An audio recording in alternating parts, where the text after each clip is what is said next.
Hello and welcome to the No Ceilings NBA Draft Show. Today is a deep dives episode. I'm your co-host Nick Agar Johnson, and with me, as always, my co-host Paige Otto. Paige, how are you doing this fine afternoon? I'm doing great, Nick. NBA Finals Game 2 today as well. Big news we're going to share at the end of this episode. But yeah, exciting times to be basketball fan, NBA draft fan. And if you're just coming into, I feel like a lot of people are like, okay, my team was in the playoffs. Like, who are like the best players to kind of look for, you've come to the right spot, especially since we're kind of like sanctioning, by position in these episodes. So it's good to know kind of the realm of players that, each team can get, and your team as well. Absolutely. And yes, we will definitely be covering a few players who might be on the docket for some of the playoff teams, both because a couple of playoff teams have picks that are maybe earlier than one might normally expect, but also there are going to be some guys on this list who are going to be those late first round steals that people talk about 3 years from now. Why didn't you go earlier? Why didn't you go earlier? There's going to be a few of those guys. So last week we did our guard exercise, and this week we're doing forwards. And there are a couple of guys who, we jumped up a little bit in the second round queue, and at least one of these guys I'm pretty confident is going to be a lottery pick. Maybe both. Who knows? We'll see. But shall we get started? Yeah, let's do it. All right, so up first we have Yaxel Lendeborg, who it's interesting to me just thinking about him and Bennett Sturts, who we talked about last week in the same context as guys who the question was, hey, is there going to be an issue with them scaling up from, Drake and UAB respectively? And with Sturts, I think it was one kind of conversation, mostly due to size and athleticism concerns. That was never the problem with Yaxel Lendeborg. I mean, dude is 6'9", 240, built like it, can cover almost anybody defensively. And really the big thing with him this year was he showed, actually, I can be a solid three-point shooter on decent volume. And I trying to remember, I believe when we talked about Yaxel on deep dives was like right in the middle of his cold spell where everybody was like, oh no, can this guy not shoot? And then he went from like 28% when we talked about him, and then for the next 3 weeks went like 50% from three or something like that. So if you look at the end of season stat lines, you might not believe that he was someone who struggled a bit at any point from 3-point range, but definitely someone who is quite likely to go in the lottery, might have a chance to go in the top 10 depending on how teams feel about him. But I'm pretty sure he was your guy, even though he's really both of our guys, but you were the one who picked him. So what made you pick Yaxel for deep dives? Yeah, I have like a soft spot for forwards that have like two-way versatility and like are 6'9" and like veterans as well. And like I also fall in love with guys that like improve year on year. And like Yaxel has a very interesting story as well. Like he was a late bloomer, wasn't really highly recruited out of high school at all, started in JUCO, then at UAB, and then obviously averaged double there, and then obviously, is now a national champion with Michigan, right? And he also played alongside, two potential top 10 lottery picks, right? So I think with Yaxel, there's during their Michigan's national championship run too, there was, some talks about, maturity issues with him, some videos circulating around online. I'm sure if you're on online, like you've seen the videos, right? But with him, like his game is undeniable, right? Like he's improved year after year. And if you're looking at the stats too, I know you mentioned, Nick, like this year he really proved that, hey, like I can be a consistent, reliable shooter from beyond the arc. And if you're looking at, per 100, he's getting up almost 8.5 3-point attempts per game at a 37% clip, right? And for a guy that's 6'9" and 240, that, hey, I can be consistent beyond the arc, but I can also, shoot 68% at the rim and take you off the dribble and, provide leadership as well. I mean, he's almost going to be 24 years old on draft night. If you're like looking at like decimally, it's like he's gonna be like 23.7 on draft night. So he is an older prospect, but I think we're in this day and age now. Like, okay, if you're a good basketball player, can play at the level that Yaxel can, I'm not really worried about how old you are, right? Because you're gonna get him right in his prime for on his rookie contract, right? So I mean, I would obviously look at Yaxel in the lottery. I think everyone knows that. It kind of just depends, what team is going to ultimately snag him. And if you're looking at, the draft board, I could see him anywhere, from 10 to 12, Nick. I think that's ultimately where he's going to land. So you have the Bucks at 10, Warriors at 11, and the Thunder at 12. And I think in our previous episode too, we're kind of like, well, this guy could go to Oklahoma City. Like, this guy could go to Oklahoma City. Like, I don't think Sam Presti's going to let that guy slip. But Yaxel definitely does feel like a Oklahoma City player. And in one of his combine interviews, like, I forget who was asking the question.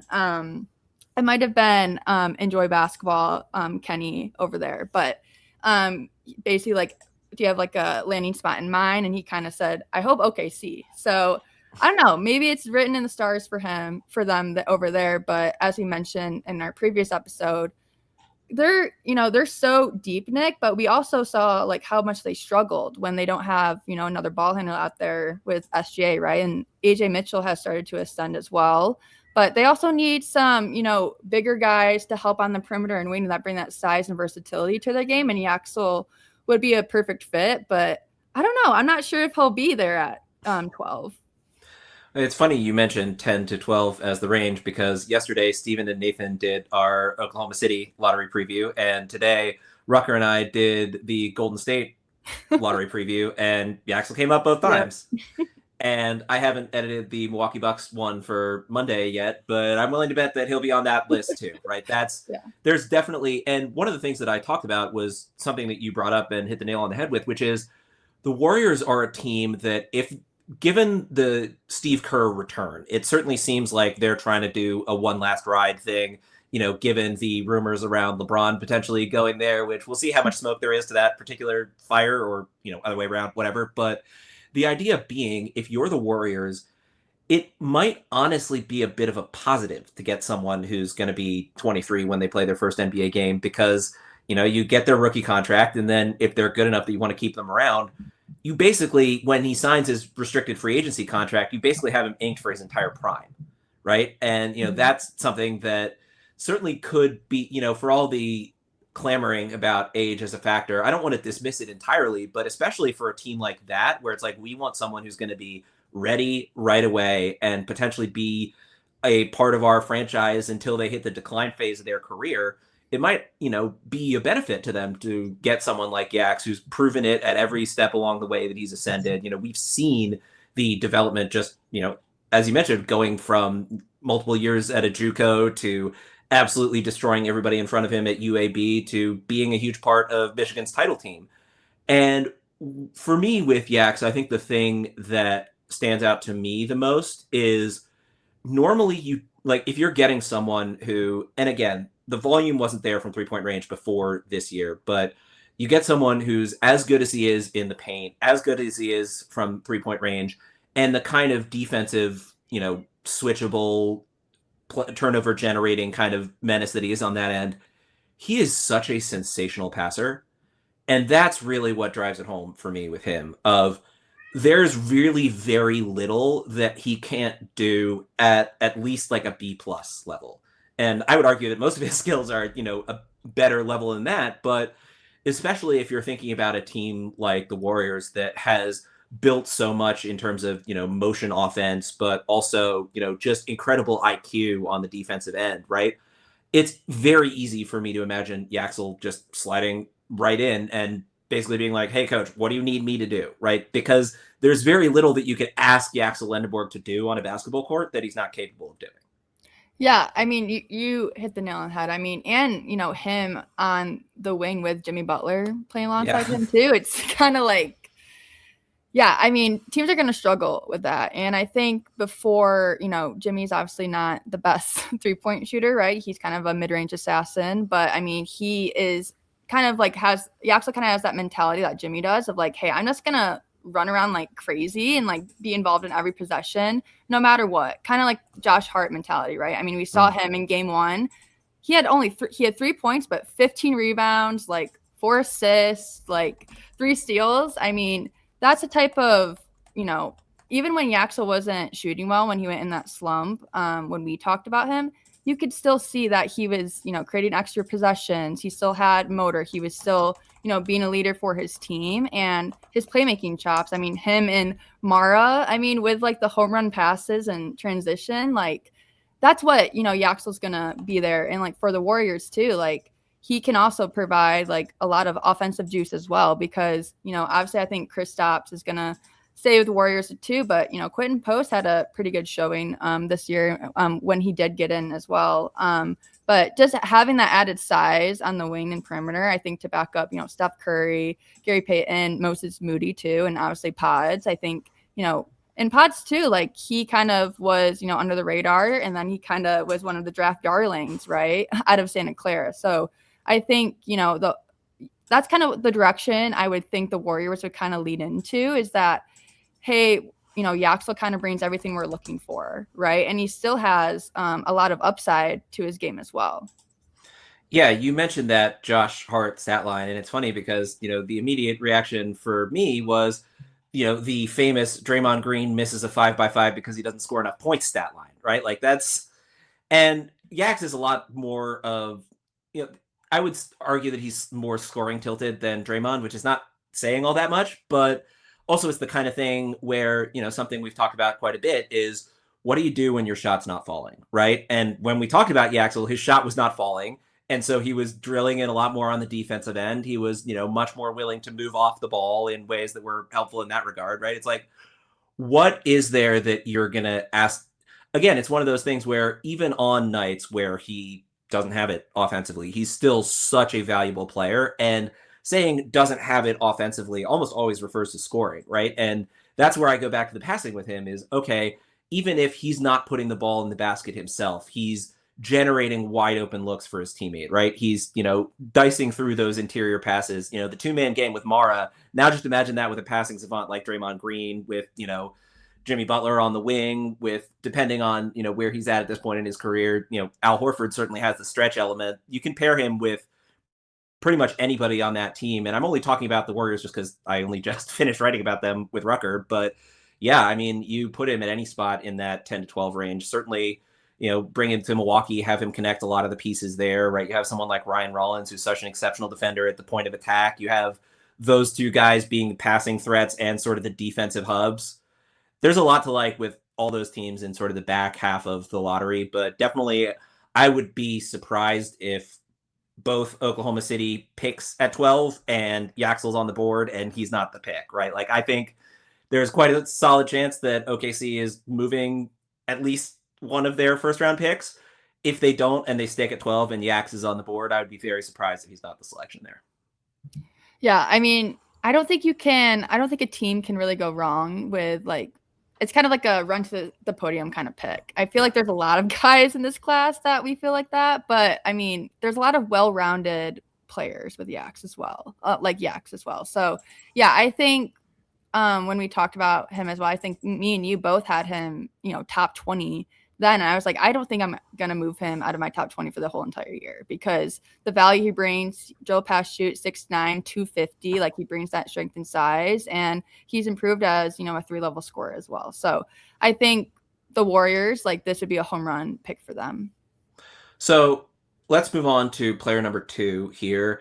And that is the player who is almost certainly going to be the first international player drafted, Kareem Lopez out of the New Zealand Breakers. We talked about him on Deep Dives this year. I talked about him with Ignacio on Deep Dives last year. He is one of those guys who it's very interesting to try and figure out, certainly when, and I think I mentioned this when we covered him this year, that I watched a ton of him last year, but the thing with him this year is he showed a lot more in terms of his shooting, but a lot of what impressed me with him was how mature he was already as a 17-year-old last year. And that's certainly something that he's continued to build on in terms of, again, he's not Yaxel in terms of the can do everything kind of player, but he's definitely someone who has a lot of versatility, 6'8", but moves much more fluidly than you usually see from someone that size. Again, the shooting is coming around. Really, this year was better than last year in that regard, both in terms of the percentages and the volume. But I'm curious for your thoughts on him because I know I've been sort of biased in Kareem's favor for quite a bit. And, he certainly had some strong performances. Like his third to last game of the season, he had 32 and 8. He's someone who, again, has just continued to grow and grow and grow as someone who there was a lot of pressure put on him as really the international guy to, you know, to be interested in this class. Not to say there aren't other interesting international players, just purely in the sense of he was the guy who didn't come to the NCAA, right? He was the guy who stuck around, played in the NBL, continued to take on a larger and larger role with that team. And given how impressive he was as an even younger teenager, it says quite a lot that he's continued to grow in this season as well. And there's a lot of defensive playmaking to like. There's some offensive playmaking, not quite as much, but really it's a similar sell to Yaxel in that the idea is not really jack of all trades, master of none kind of deal, which can be a positive depending on the team he's going to.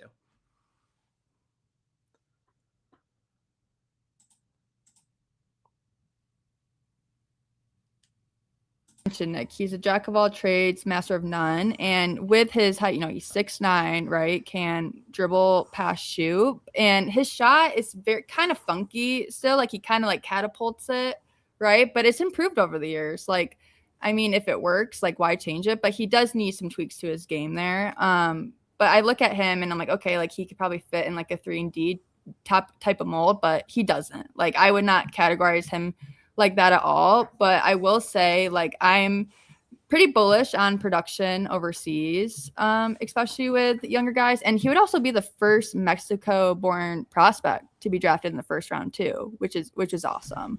And I'm more confident in his ability as being a connective passer on the wing than, him, kind of getting more around on his shot, because he's very like his touch is very special. Like I'm pretty bullish on his touch around the rim and how he gets to his floater and his baby hooks, especially in the post. And his second highest play type was a pick and roll ball handler.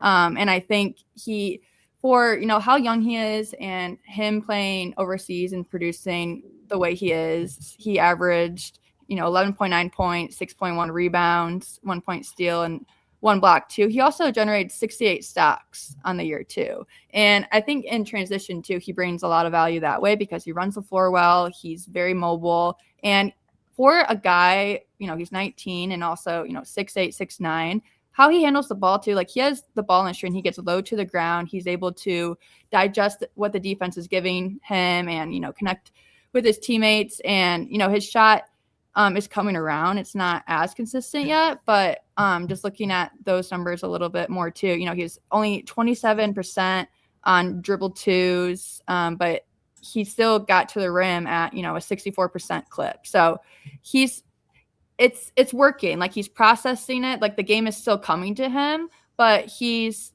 like from last year to this year, like I would say it's a big difference in how his processing ability has changed, but I'm really bullish on his able to, create his own shots, get to his spots, and his touch, because I don't think those things can be taught. And he has the athleticism and transition to go along with that. Like, I don't think he's, going to jump off the page, right? But I mean, he does have, a little bit bounce to his game. So I think there's a lot to work with Kareem Lopez.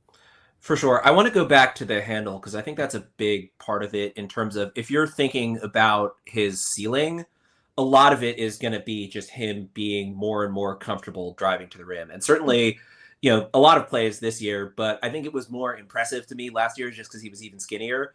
But he is not someone who's afraid of a challenge. He will go at guys at the basket. And that's where, again, there's definitely some work to be done with his shot. There are positive touch indicators for sure in terms of him being able to be more of a shooter, but I think if he ends up being more than sort of a complementary piece, it's going to be him getting consistently more and more comfortable at driving downhill because, again, he's got a great handle for someone his size. And, you mentioned those off the dribble 2 numbers. He does need to improve in that area if he's going to have more on-ball equity. And I think that's sort of the biggest area for him in terms of expanding his game.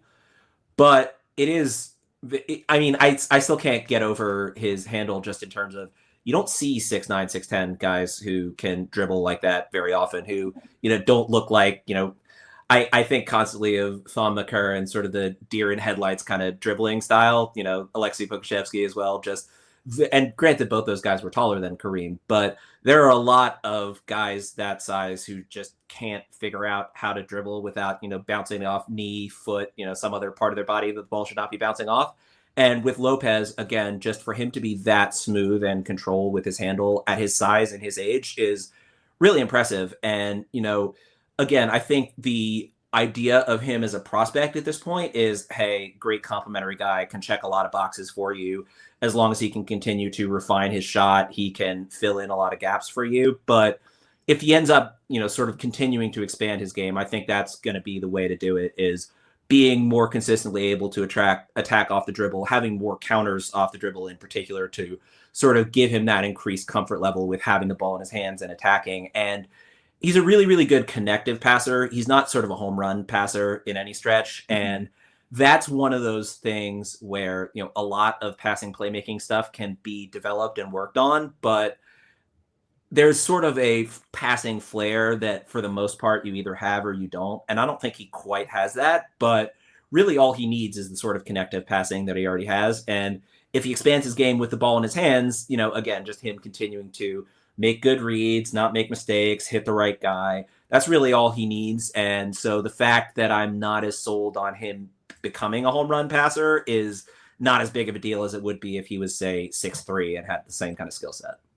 Yeah, like he is not afraid to try stuff, especially as a connected passer, because how the breakers kind of worked with him. Like he would start a lot in the corner, like either on right or left corner, and he would kind of come off, ball screens that way. Like he wouldn't, very rarely would he be the main kind of ball handler in those situations. Like he's coming off screens, he's coming off movement, a lot of Spain pick and roll actions from either side that he's coming off with. So like he's working for, the ball to be in his hands, and for that to be, his second highest play type, that kind of speaks volumes to me, especially, him being 6'9", and, he's a younger guy prospect, and he's like working for a lot of stuff. He's not afraid to try. And like some of his passes are, he's doing no look drop offs, like behind the back, like it's there, like the spice is there. But as you mentioned, like I'm more confident in him being a confident or a connective passer than, a kind of go-to passing guy. But that's kind of like, you need those guys on your team. So like, I don't think that's a knock against him at all. I think it's actually in his favor too, like that he still has that juice to his game. There's one other thing that I want to mention with some of the shooting numbers, which stands out to me, is he took more guarded shots than unguarded catch and shoots.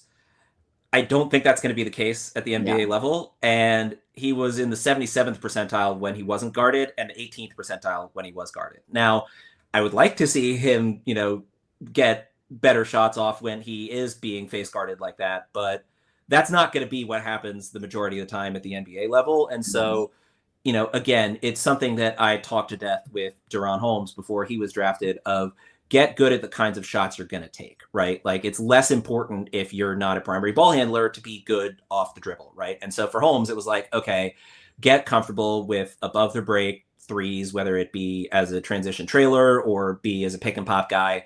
For Kareem, again, there's going to be a lot of times where, as you mentioned, he's standing in the corner, but unlike in the NBL, he's going to be lower down the scouting report, and therefore those shots are going to be more open. And him being able to consistently knock down open looks is much more important for him than it would be for someone who's, the primary guy offensively who you're expecting to be face guarded on every possession.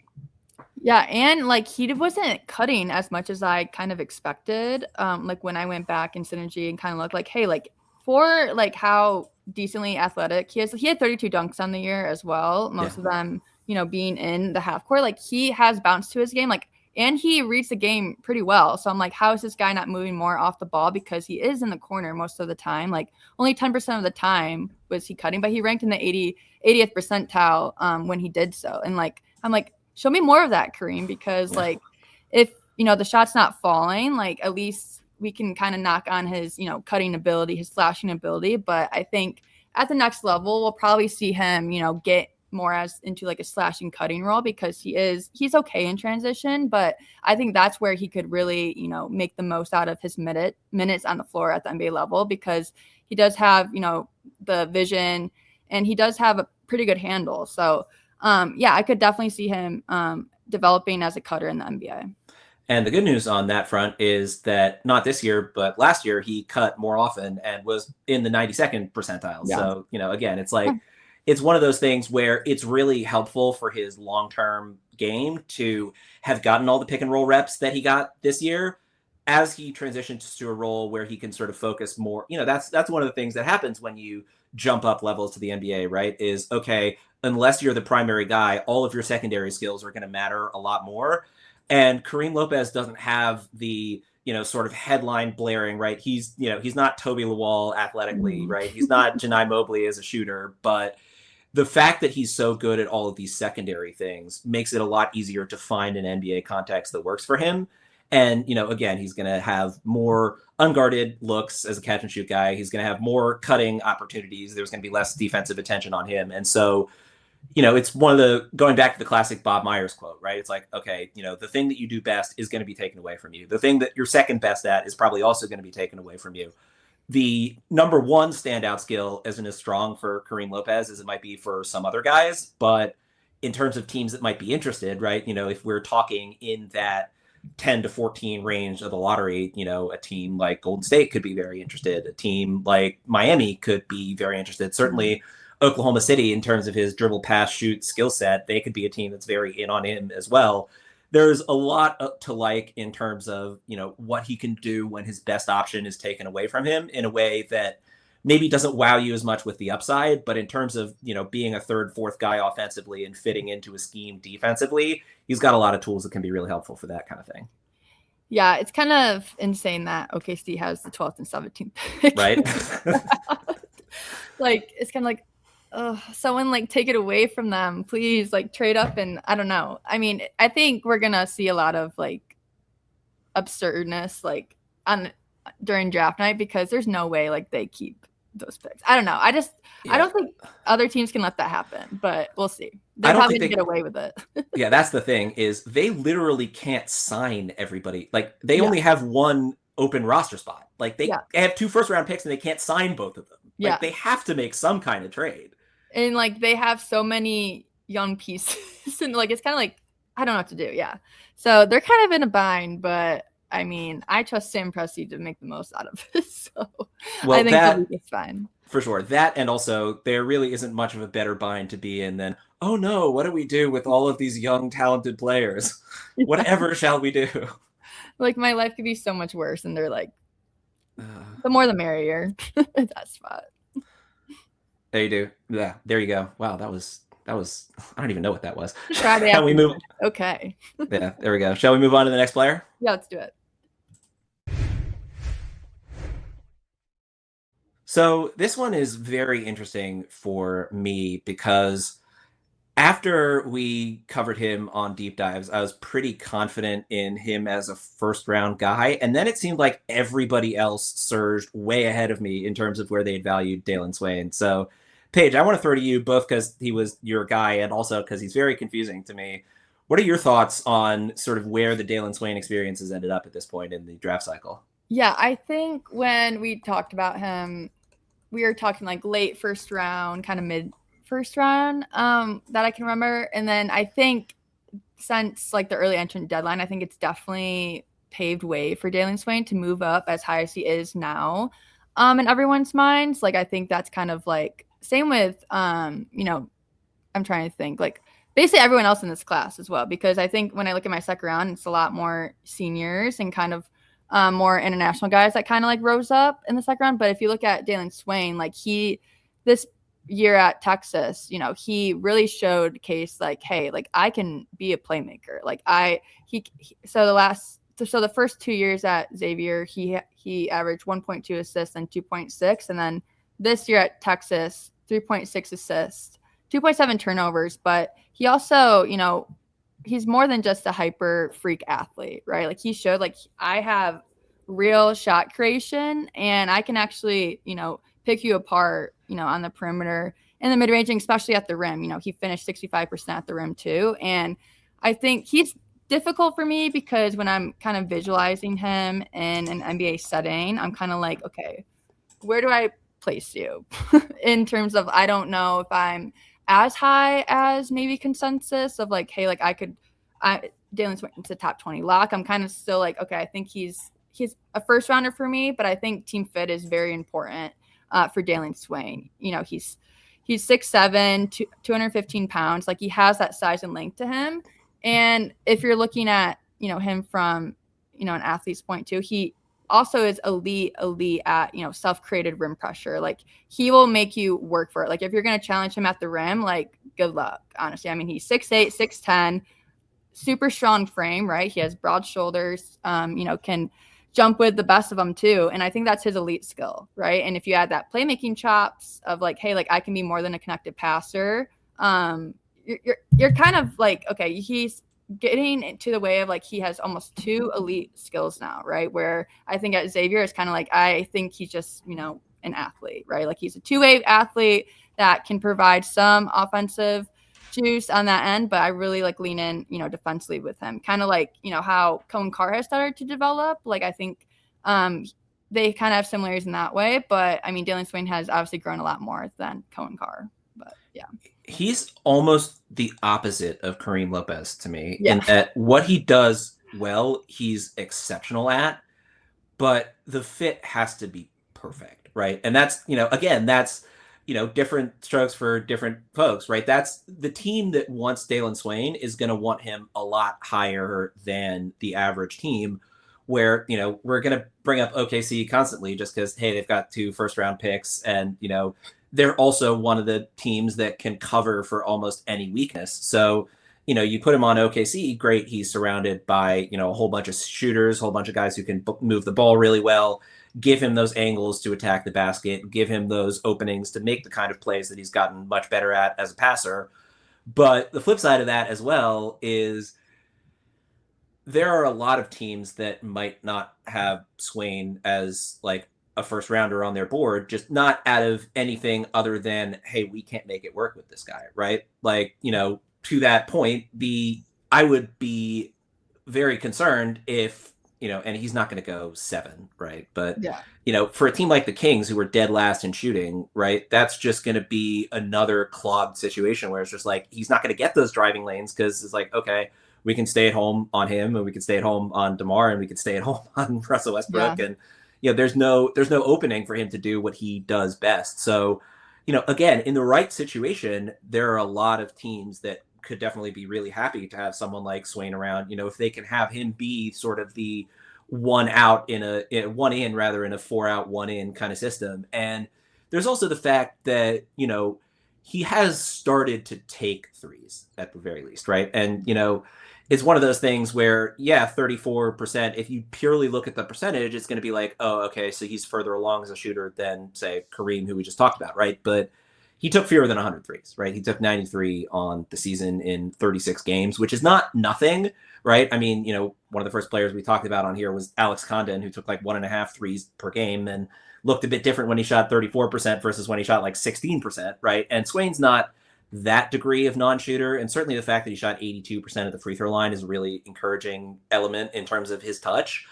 But I'm certainly not comfortable with calling him a shooter just yet, and that makes a whole lot of the rest of the calculus more complicated.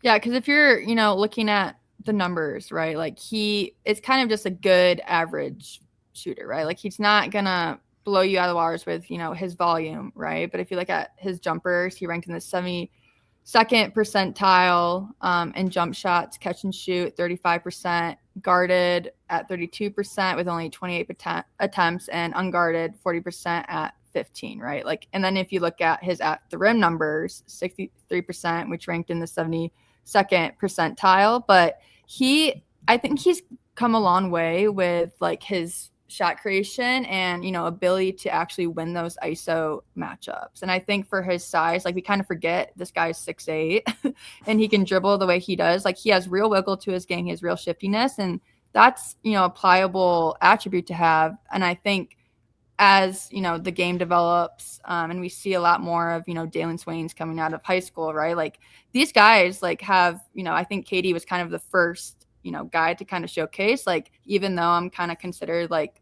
a 4 or 5, but I can handle the ball like a guard. Like, I think that's kind of like created this movement that we're seeing more and more of these prospects like actively working on their game, like center prospects, right? Like, playmaking is a skill that centers need to have at this day and age, right? Like, that's something coaches and analysts and obviously NBA front offices are like looking for. Like, you don't have to be the best player, but like the best teams in the NBA, like they have like their center is a playmaking hub for them, right? And like they kind of make everything go round, right? Same way with wing creators, because Swain is a special, ISO creator for himself on the wing. Like, he's grown a lot in that way. And I think him being able to do that and convert the way he does at the rim, especially downhill, is, a knock in his direction. But I'm with you, Nick. Like, fit is extremely important for him. And I think we've been, OKC. And I think every player could go to OKC. Like, they could, you can make a case for, every player that we're going to talk about. Like, it seems like a OKC guy. But I could also see, maybe the Spurs taking a chance on him at 20. Like, I think he is kind of like a perfect piece to come off the bench for him. Like, he provides that motor, two-way versatility, especially defensive playmaking for them as well. And that height on the wing for them too. So yeah, I think in that range is more like I could see him going there. But I think for a lot of like these young core teams that kind of need like a spark plug, like they just want to continue adding spark plugs off the bench that, provide that on dribble juice, but can also develop into something more. What about your Detroit Pistons for him as just getting another ball handler on board who can help take some of the pressure off Kate in that regard?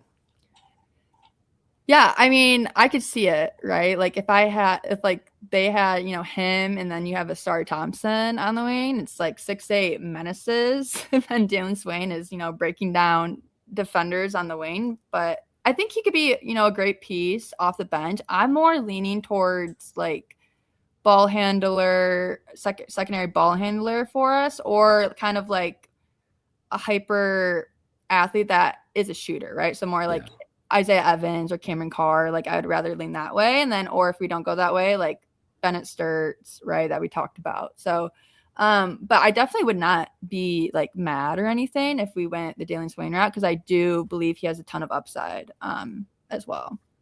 I mean, not to be unkind, but he's certainly more of a shooter than Asari is at this point. Yeah, like maybe Dalen could help start with his offensive game a little bit, but I'm not going to knock my guy Asari. Like, all defensive team. Like, I mean, if the game plan for you is just, hey, if Asari's on you, pass it to someone else, like you're doing something right. Yeah. So up next, we have, I'm not sure polarizing is the right word, but certainly someone who is all over the place in terms of their draft stock. Allen Graves out of Santa Clara, who, had this remarkable season off the bench for Santa Clara, incredible shooting touch, a lot of connective defensive stuff. And stop me if you heard this before, but could definitely be someone who makes a lot of sense for the Oklahoma City Thunder. Yeah, I mentioned it earlier on Deep Days when we talked about him. And then obviously our next guy that we're going to talk about, Peat, we talked about them together, which I think was kind of like, we didn't do that on purpose because like it's kind of like what type of flavor you kind of like with Allen Graves and Peat. But Allen Graves, like every team needs an Allen Graves, right? And he is not, when I look at him, he could be one of the biggest sleepers in this year's draft, right? He's 6'9", 225 pounds, 19 years old. He's the ultimate two-way connective piece, glue guy for your team. Think of, Kyle Anderson, KCP, Payne Watson, even. Payne Watson's ascension from, UCLA, and he's actually he's living up to, who he was as a prospect at UCLA to the Nuggets now in this past year. Like, I could see Allen Graves kind of having that ascension as well. But 5% block rate and steal rate, along with shooting 41% from three, 51% from the field, 75% from the free throw line, only 0.7 turnovers per game. But on the flip side of that, Nick, 100% of his 3-point makes were assisted. 57% of his rim makes were assisted, and 23% of his two were assisted. Like, he's not a shot creator, right? Like, he needs help separating, but if you help him create that separation for himself, like, he is going to go to work for you, like from all three levels of the ball. And if you're looking at his catch and shoot numbers, right, 42.4% on guarded catch and shoot attempts, 44% on transition threes. He took 16 of them. Like, he's a huge pick and pop guy, and he hit 41% of his pick and pop threes. Like, if you set Allen Graves up, he can help you from any angle on the court, and he has special touch on his floaters, baby hooks at the rim. Like, he's not the best athlete, right? He's a special type of athlete. Like, he's a smart athletic player, but he's not, like, in terms of vertical or, laterally, he's not like a guy that I would want, playing a small ball 5 with. Sure. Like, I do not trust him as a center in the NBA. Like, he didn't play a lot of that at Santa Clara. I mean, he played some minutes here and there, small ball 5, but he's like a 4 to me, solid 4 to me, maybe even 3, but I don't trust him as an athlete to, be able to hang with, the best of the best, like on the perimeter at the 3 spot. But he's your perfect weak side defender that he can be your first line of defense, but, I need some people, helping me out at the rim, right? So, yeah, I think Allen Graves makes sense for a lot of teams. Like, I don't really think fit necessarily matters to him, because, like, if I have Allen Graves on my bench and, I'm getting him, in the early 20s, like, I'm walking back to, the draft room with a huge smile on my face.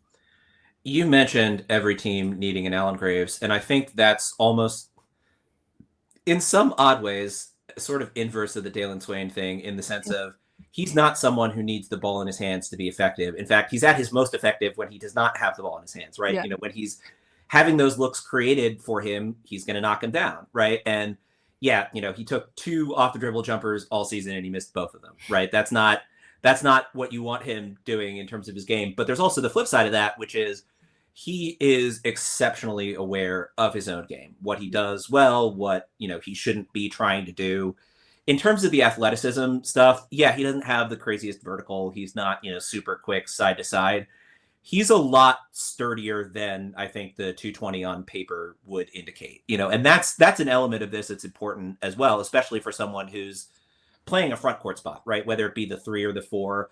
I'm with you. I think he's very much a 4. I think he's pretty much exclusively a 4. I think that's fine, given how good of a shooter he is, right? He's going to be the guy who's stationed out there. He's not this sort of crazy relocation guy, like, he's not Milan Momcilovic, right? But, he's someone who can make threes in a variety of ways, as long as he doesn't have to dribble into them, as long as he's, getting the help in that regard. And yeah, also, he's not someone you want to be your primary rim protector. He's not someone who you want to be your point of attack guy, but, you put him as part of a scheme. He knows what he's doing. He does it very well. He's exceptionally quick in terms of jumping passing lanes, which is another huge element of this. So, yeah, there isn't sort of that ceiling of, oh, just get the guy more on-ball reps and, you'll be surprised at what he can do. I don't think he's someone who's going to get very many on-ball reps at all, given, that he didn't get any at Santa Clara this past season. But if you just ask him to do the things that he's already really good at, he can be a valuable piece that fits for a lot of teams, because pretty much every team in the NBA needs a stretch 4. And so to have someone who can come in, have this very solid knowledge of what their game is and what their game isn't, fit into the archetype that they're being asked to fill, there are a lot of teams that could use a player like that.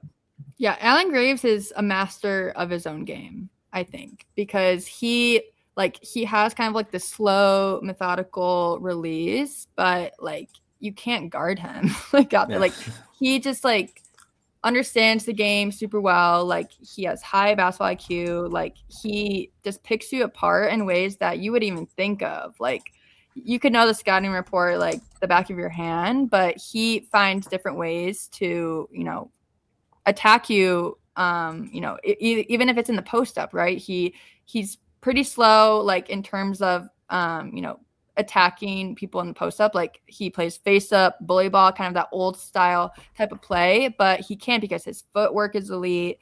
His pace is also elite. He's not obviously the best dribbler because he's not creating his own shot, right? But when he does, go to work down there, like, he converts, right? And he's also, like, I forget what game it was. Let me look at my notes. I'm trying to think, because his rebound ability too. I forget what game it was, but I think it was early in the season, like he got 3 offensive rebounds like in a row, and like there's like 3 defenders like swarming him, and he got like an and one. Like he's also capable of that too. Also being, you know, 41% guy off pick of pops in the 3. Like he is going to be in every possession, like he's going to fight. And I think, you know, if you're looking at the range for Allen Graves too, like I mean, maybe the Pistons, like I think everyone should take a look at him, honestly. If you're like in that range from, you know, lottery to end of the first round, but like I don't know, like he could be a guy that we look back at, Nick, and be like, he could be like a surprise in the draft class. Like he, like how like Yegor Demon was. And I think, and like Yane Hansen as well, like we were kind of like, oh my gosh, like he went so much higher than I thought. Like I think Allen Graves could be like that too. Yeah, I mean, it's one of those things where two of the teams that I would look at for him would be OKC and Charlotte, but at 17 and 18.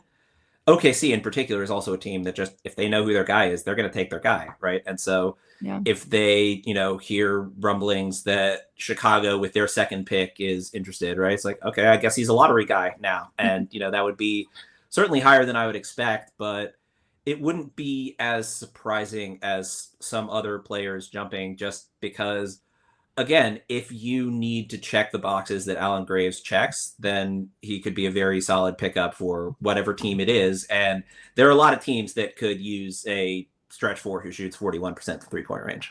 Yeah. And I also like, I think he also just makes sense in like a 76ers uniform too.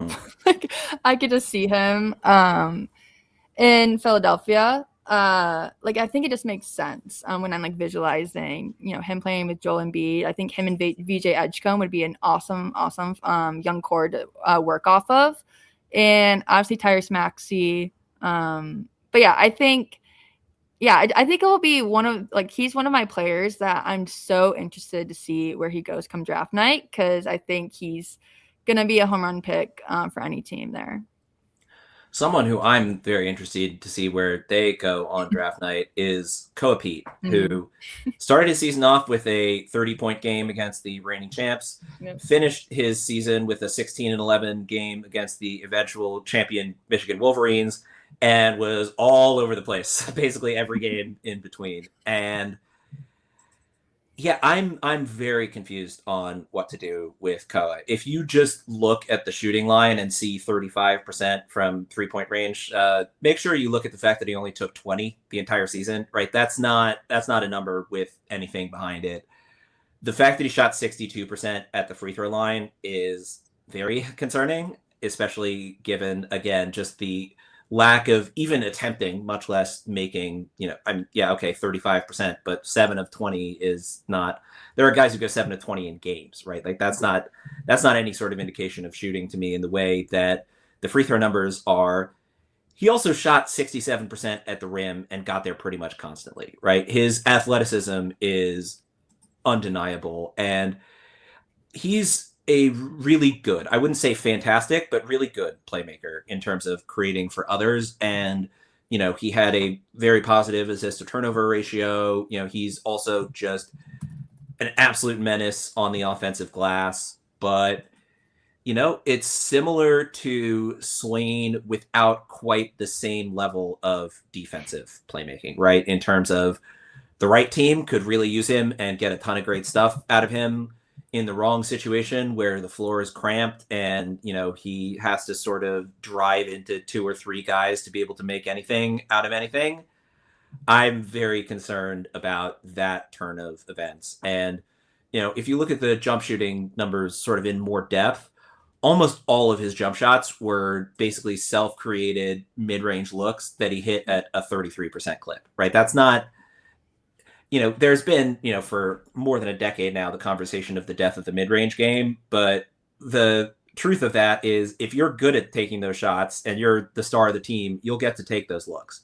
If you're hitting them at a 33% rate, that's not even close to good enough. And so with Peat, I do very much worry, honestly, on both ends, because if he goes to a situation where there's good spacing around him and it's, a young enough team without enough ball handling that they let him have the ball in his hands a lot, he could be one of those guys where it's like, oh my God, how did he fall this far, right? How did he fall to I don't know, Atlanta, just to pick a name out of thin air, right? Like if he goes to Atlanta at 23 and it's him and Jalen Johnson as the ball handlers, and he just gets all this space going downhill and is just attack, attack, attack, attack, attack, it could look really foolish letting a guy who was, one of the top high school recruits in his class fall that far.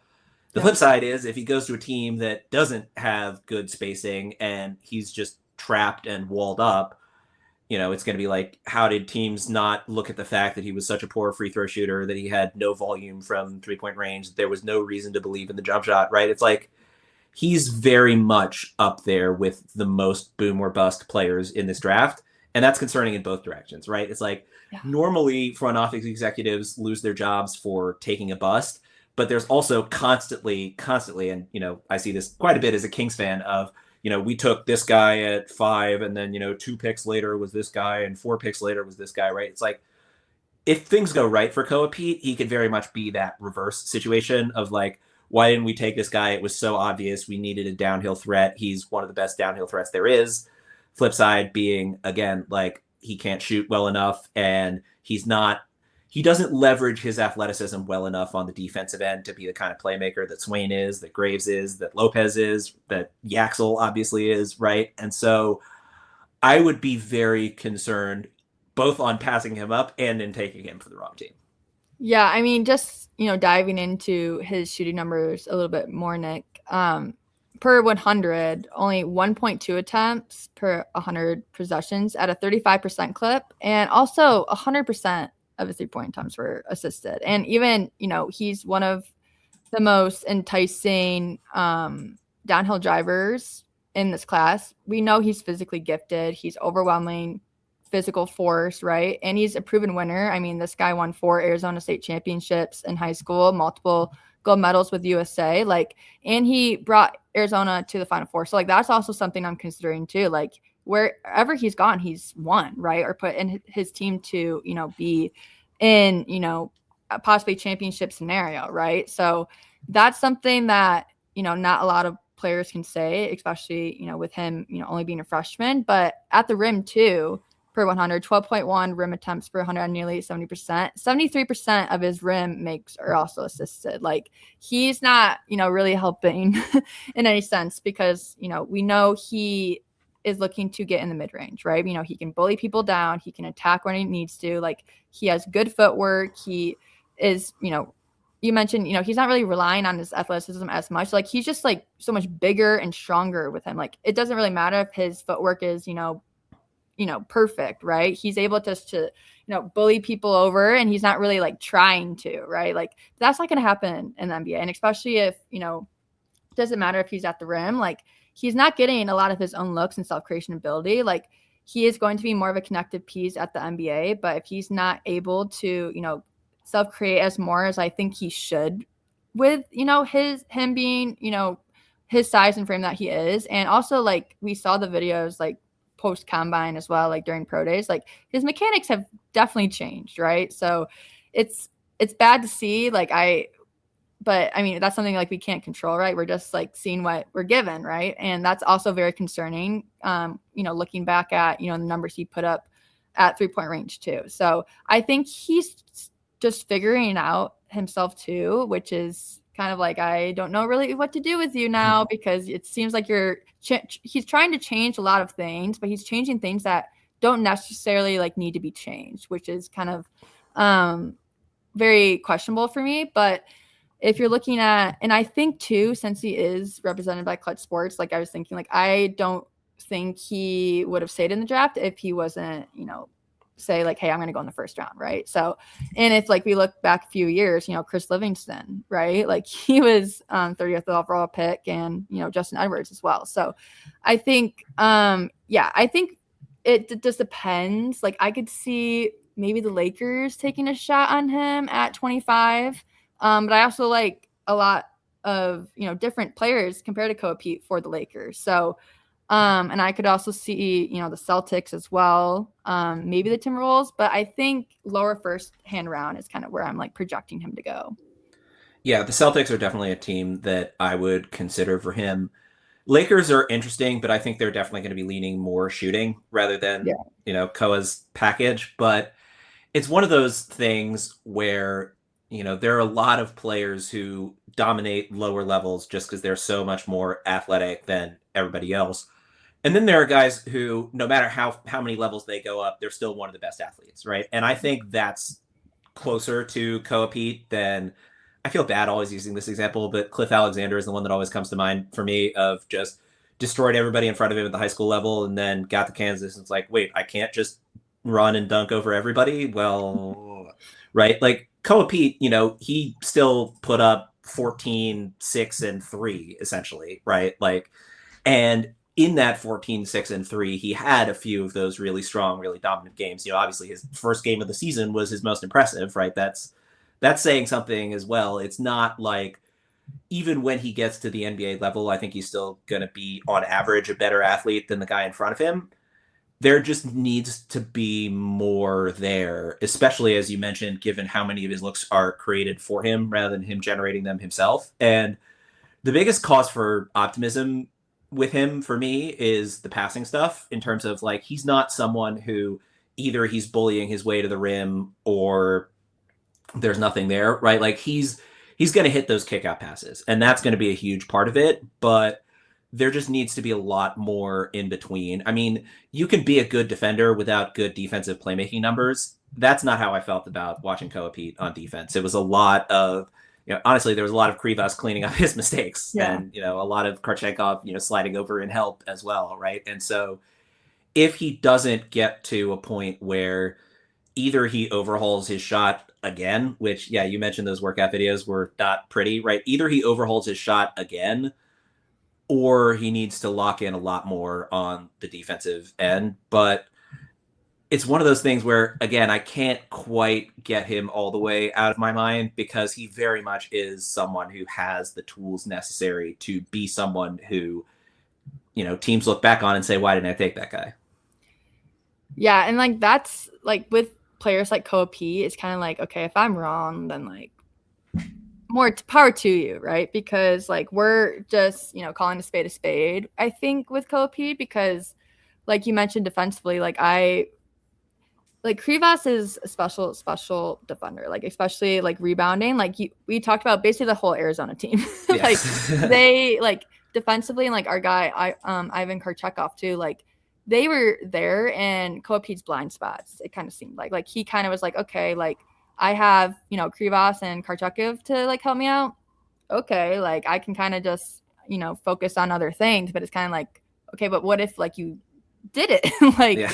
But there wasn't like a lot of those moments for me, especially on the defensive end. And yeah, he's kind of like, my mind's kind of like a scramble with him, because I think he will be going in the first round. It's kind of like, I hope like he's not like my whole like outlook of him has definitely changed from the beginning of the year to this year. But I think there's always a guy in every draft that like makes you feel like that. But like that's the fun of like scouting these guys. It's kind of like a reality check for us. It's like, okay, like I love this guy to start off with, but then I kind of have to like look at what is in front of me, and that's kind of how I feel about Peat. Up next, we have someone who will probably go in a similar range in the draft, but is an exceptionally different player. Joshua Jefferson out of Iowa State, one of our shared favorites. There's nowhere to start with this guy with the passing. He's truly one of the most sensational 6'9" passers I've scouted, period.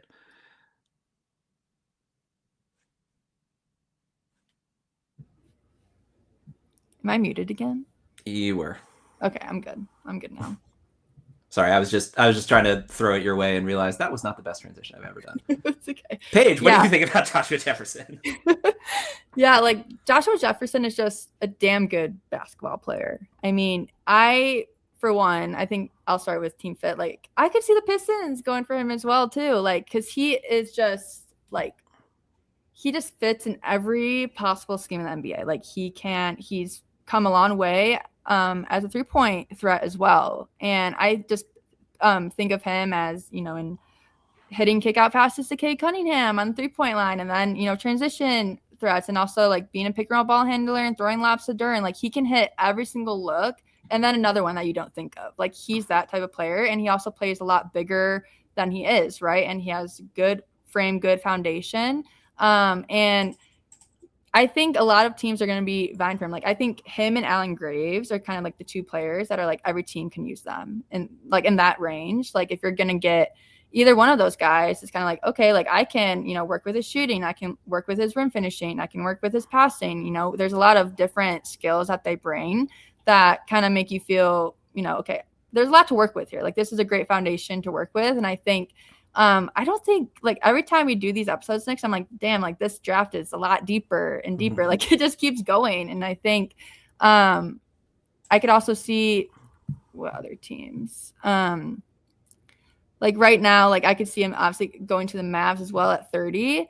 But I think he's more like early 20s for me. I think this, like as much as this class is loaded as guards, like it's also loaded with forwards now too. So I think with Joshua Jefferson, like he also brings that veteran leadership as well. Like he's older than Koa P, he's older than Allen Graves. And he also played with one of the best shooters in the nation in Milan Mansulevic as well. And them, and like if you could picture, him, like any floor spacer, like he's going to excel any player that he's playing with because he's that special as a passer, and he's also worked a lot as a 3-point threat as well.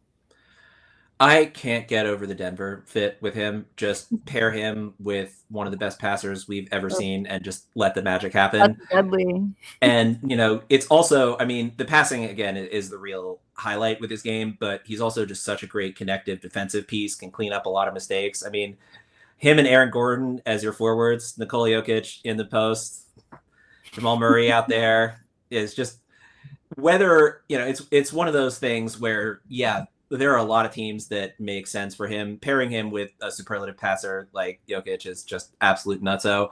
I could also see if he goes a little higher and Charlotte takes him at 18, just swap out Miles Bridges, put in Joshua Jefferson, have him LaMelo Ball just creating for all the other guys that Charlotte has, Brandon Miller and Con Knipple on the wings, Musa Diabate being the rim protector, Josh Jefferson being the help guy. There are a lot of situations that would be just really fun with him because again, there's only so many different ways that I can say that he's one of the most impressive forward passers I've ever seen, but there is not a look that he doesn't see, and there's not a pass that he doesn't try.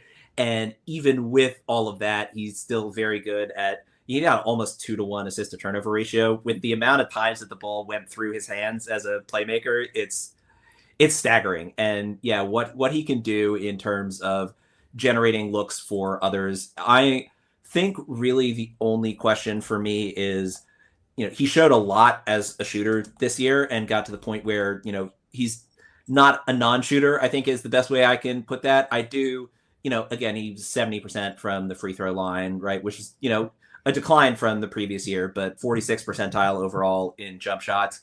He's not like this sort of clear, tried and true shooting threat at this point. But that's not, like, he doesn't need to be. He just needs to take the shots when they find him, when he's open, right? And if he hits those at a 34% clip, defends at the level he does, even if it's slightly worse than that, right? He hits, 2-3 triples a game at 32%, but does everything else he does with the ball in his hands. There are so many teams that could use someone who is a plus defense, like serious plus defensive piece, while also being just this absurd creator with the ball in his hands. So it'll be very fun to see where he ends up. And there are a lot of teams that could make a lot of fun lineups with Joshua Jefferson just being the kind of playmaking hub. I mean, it's also like he played with Tamin Lipsey too, right? This is not someone who every play was being run through him. And he still had almost 5 assists a game. Yeah, he had almost a near 28% assist rate as well. Like this guy he's a wizard playmaker. Like even like and if you're looking at the guards in this class too, like we kind of say the same things about, Bennett Sturts as a playmaker. Like this is a guy that's 6'8", like 230 pounds on the, like he's doing this as like a 3. Like, and as, positionless basketball, like you can put him in, small ball lineups as well, because he's very, he has that great foundation, great size and frame. Like he's kind of like a bulldozer to me, and his rim finishing numbers also improved this year as well, and his ability to get to the charity stripe. I mean, from going to 2 attempts in his sophomore season at St. Mary's to 6.1 attempts at the charity stripe at a little bit lower at 70%, but I mean, he was just like working people in every way possible. So yeah, the Nuggets, that would be deadly, Nick. I think the West does not need that.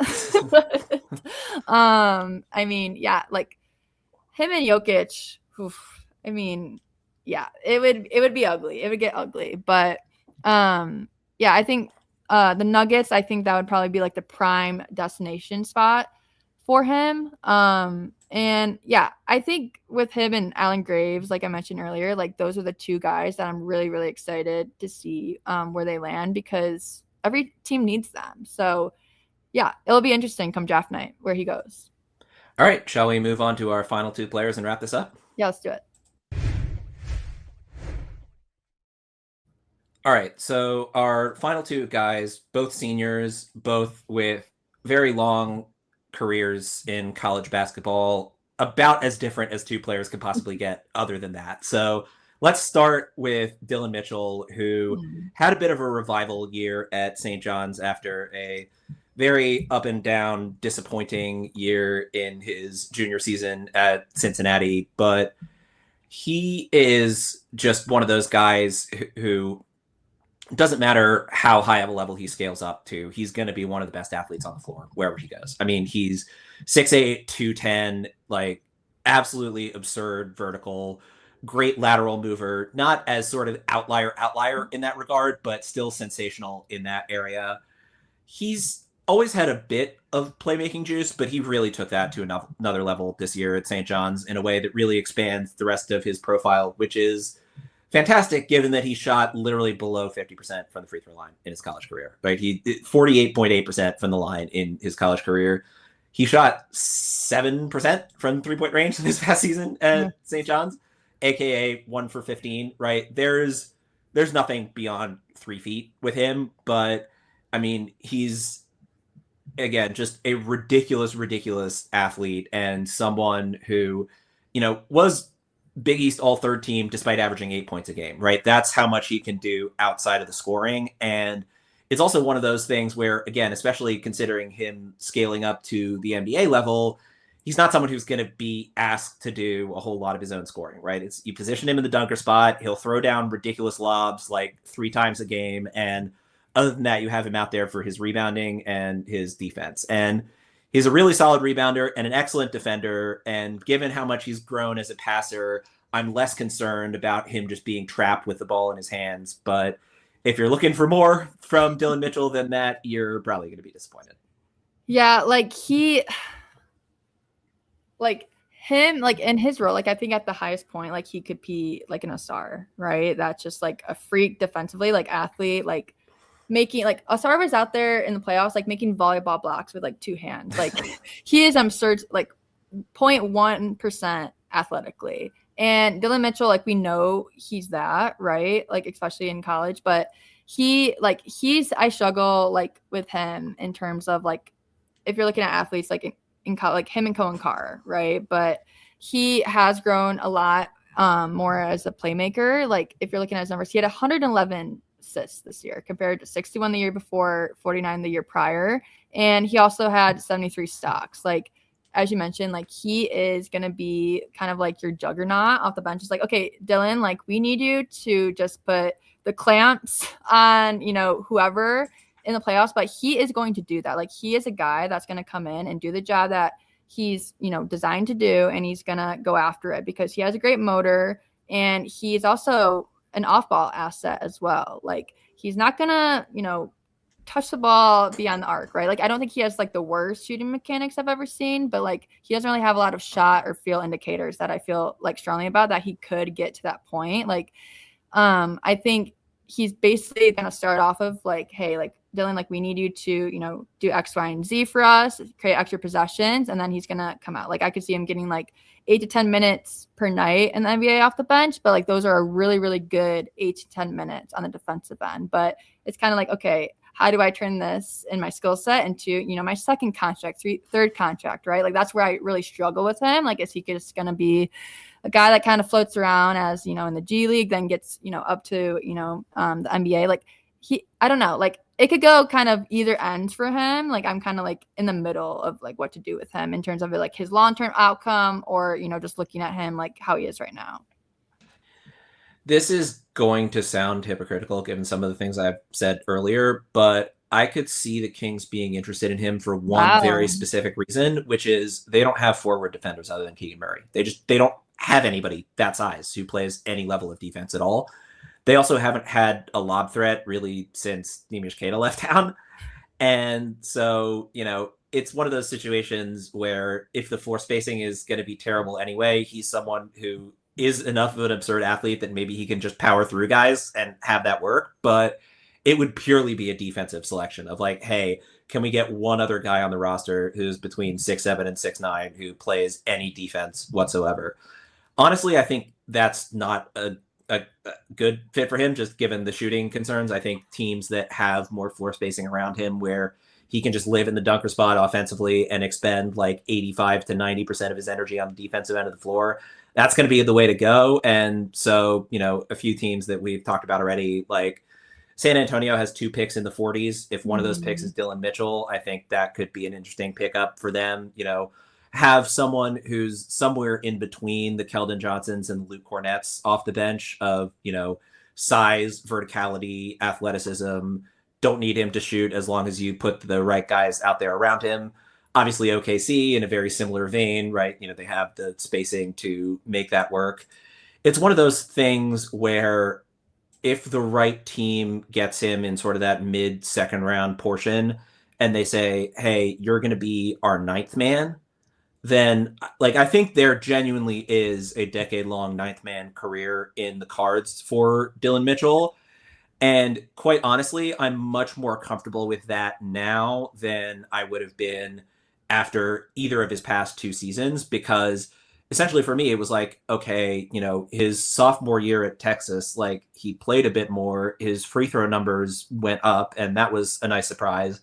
And then they super regressed at Cincinnati in a way. It's like, okay, how different is this guy from when he entered college basketball? And the playmaking stuff that he did this year was, that sold me more than anything on, okay, there's more to work with here, right? And, the fact that he still took 3-pointers and, again, 1 of 15, not much of a sample size. He'd started taking them at Cincinnati. He hit 29%. It wasn't quite working, again, regressed to 39.5% from the free throw line, really not encouraging. But his improvement as a playmaker in particular gives me a lot more hope for sort of where this is going. He's also, I don't want to overstate the case, but he's pretty solid at avoiding fouls for someone who's challenging defensively as much as he is. The flip side of that is he really does not block as many shots as you would like for a player with his level of athletic talent, with the presumed role that he would have. So ultimately, I had him 5th on my board, I think, heading into his freshman year at Texas, and then basically had him off my board for 2 straight years, and then started bumping him back up with his year at St. John's because, okay, there's a little more to his game than I thought there was. But yeah, the touch indicators have, if anything, gone backwards, and that's obviously not the most encouraging sign. But I think a team that just needs his size and athleticism defensively and can put up with someone who's not going to be a scoring threat unless it's, generated for him at the basket. He is really good at what he does really well. And his growth as a playmaker is encouraging in terms of him growing in other areas. But I think the shooting is pretty much a lost cause at this point. And so it just becomes, can he do enough else to stay on the floor? And I really think he can in the right spot, and in the wrong spot, it might be a second team guy or, cup of coffee at the NBA level, goes to Europe and dominates kind of guy, but we'll see. Yeah, I think another landing spot that I'm kind of looking at in the similar range as, the Kings at 45 is also the Heat at 41. I could see them just being okay, as you mentioned, a ninth, 10th guy off the bench that's going to bring that motor, insane lob threat, versatility to this game, but, never going to really, show any shooting promise outside of, kind of the dunker spot. But I think of him as kind of athletically and as lopside, a smaller Jackson Hayes, spark plug, runs the floor well, and also just will do anything that, is kind of asked of him. And I think, Eric Spoelstra could be hey, that's a guy that, you know, we can use, right? Because like Tyler Hero, Bam Adebayo, like they have Keshad Johnson. I think, you know, him, Dylan Mitchell will be on the wing with like Khalil Ware and like Bam Adebayo. Like they could run like a big lineup too. Norman Powell, but like I could see like a lot of interesting, fun lineups for the Miami Heat, and just like adding that wing depth to their game of like high motor, like gritty type of players that, you know, Dylan Mitchell kind of like his archetype is kind of like. So I could really see the Heat going that way.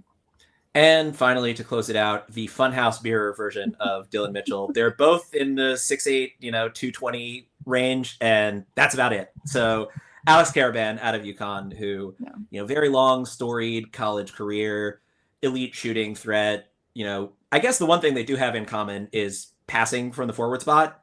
Other than that, they're about as different as two players could possibly be. Yeah, like when I think of Alex Karaban compared to Dylan Mitchell, it's not athletic, right? Mm-hmm. But in terms of shooting, all right, that guy's a sniper. Like he's also a proven winner too, right? 2 national titles at UConn.